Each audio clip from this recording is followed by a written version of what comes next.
సామాన్యమైన కుటుంబంలో నుంచి వచ్చినవాడిని. నేను ఇండస్ట్రీకి వచ్చిన తర్వాత మ్యారేజ్ చేసుకున్నా. ఇది 3 పిల్లలు. బట్ మా అబ్బాయి పేరు తేజ, అమ్మాయి పేరు శ్వేత, ఇంకో అబ్బాయి వరుణ్. తేజ అనే అబ్బాయి పేరు మీదనే తేజ సినిమా అనే బ్యానర్ ఉంటుంది.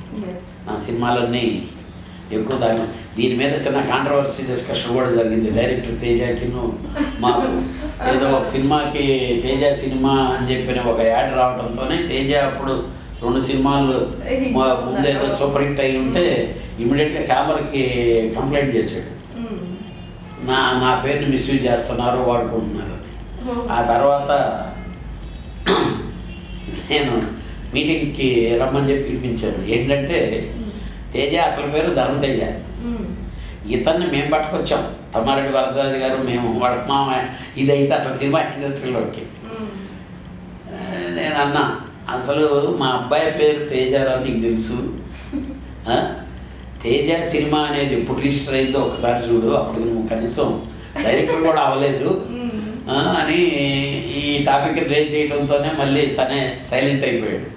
అలాగా మా అబ్బాయికి బాగా ఆ సినిమా ఇప్పటికి కూడా ఏంటంటే ఇంజనీరింగ్ చదువుతా కూడా ఫ్రైడే అయితే కొత్త సినిమా రిలీజ్ అవుతుందంటే ఎగ్జామ్ మానేసి సినిమాకి వెళ్తాడు వాడు.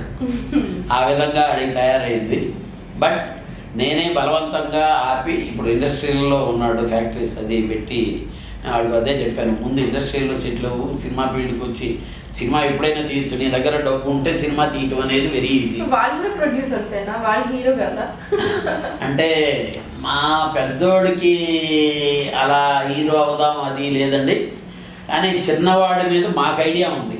ఓకే, చిన్నవాడిని హీరో చేద్దామనే ఐడియా ఉంది. బాగా హైట్, బాగా ఇదిగా ఉంటాడు, కానీ వాడికి ఇంట్రెస్ట్ లేదు అది.